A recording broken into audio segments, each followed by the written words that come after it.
ముష్కర స్థావరాలపై భారత్ ఉగ్రరూపం.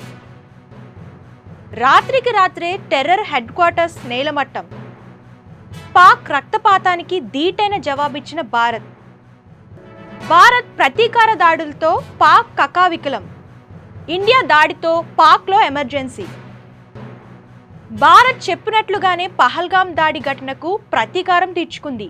ఆపరేషన్ సింధూర్ పేరుతో పాక్లోని ఉగ్రవాద స్థావరాలపై విరుచుకుపడింది. భారత్ త్రివిధ దళాలు సంయుక్తంగా నిర్వహించిన ఈ ఆపరేషన్లో మొత్తం 9 స్థావరాలపై నిప్పుల వర్షం కురిపించింది. ఒక్క దెబ్బకు 3 పిట్టలు అనేలా రాత్రికి రాత్రే టెర్రర్ హెడ్ క్వార్టర్స్ నేలమట్టం చేసింది భారత్ ఆర్మీ. ఈ మెరుపు దాడుల్లో 80 మందికి పైగా ఉగ్రవాదులు హతమయ్యారని అంచనా. పహల్గాం ఉగ్రవాద దాడిలో ప్రాణాలు కోల్పోయిన బాధితుల కుటుంబాలకు న్యాయం జరిగిందని భారత్ తెలిపింది. పాకిస్తాన్ సృష్టించిన రక్తపాతానికి జవాబుగా ఆపరేషన్ సింధూర్ పేరుతో భారత్ ప్రతీకార దాడులు చేపట్టింది. మరోవైపు భారత్ మెరుపుదాడుతో రగిలిపోయిన పాక్ బోర్డర్లో కాల్పులకు పాల్పడింది. సరిహద్దు గ్రామాలపై విచక్షణారహితంగా కాల్పులు జరిపింది. ఈ దుశ్చర్యలో 3 భారత పౌరులు ప్రాణాలు కోల్పోయారు. ఇక మన జవాన్లు జరిపిన కాల్పులలో పలువురు పాక్ రేంజర్లు హతమయ్యారు. అంతేకాదు ఆపరేషన్ సింధూర్తో పాక్ అప్రమత్తమైంది.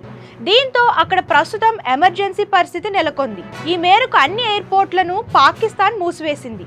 అంతేకాకుండా స్కూళ్లకు, కార్యాలయాలకు సెలవు ప్రకటించింది.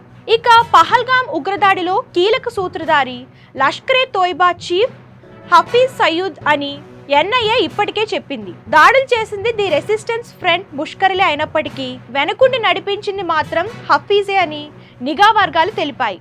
అంతేకాకుండా హఫీజ్కు పాక్ ప్రభుత్వం భారీ భద్రత కల్పించడంతో అనుమానాలు మరింత పెరిగాయి. కాగా భారత్ ఆర్మీ దాడులు చేసిన 9 ప్రాంతాల్లో మురిడ్కే ఒకటి. లష్కరే తోయిబా చీఫ్ హఫీజ్ సయీద్ పాకిస్తాన్ భారీ భద్రత మధ్య తలదాచుకున్నది ఇక్కడే అని తెలుస్తుంది. భారత్ వదిలిన మిసైల్స్లో ఒకటి మురిడ్కేలోని మసీదును తాకిందని తెలుస్తుంది. ఇందులోనే హఫీజ్ సయీద్ ఉన్నారని సమాచారం. ఈ క్రమంలోనే హఫీజ్ హతమయ్యాడని తెలుస్తుంది. అయితే దీనిపై ఎటువంటి అధికార ప్రకటన రాలేదు. ముష్కర స్థావరాలపై భారత్ ఉగ్రరూపం. రాత్రికి రాత్రే టెర్రర్ హెడ్ క్వార్టర్స్ నేలమట్టం. పాక్ రక్తపాతానికి ధీటైన జవాబిచ్చిన భారత్. భారత్ ప్రతీకార దాడులతో పాక్ కకావికలం. ఇండియా దాడితో పాక్లో ఎమర్జెన్సీ.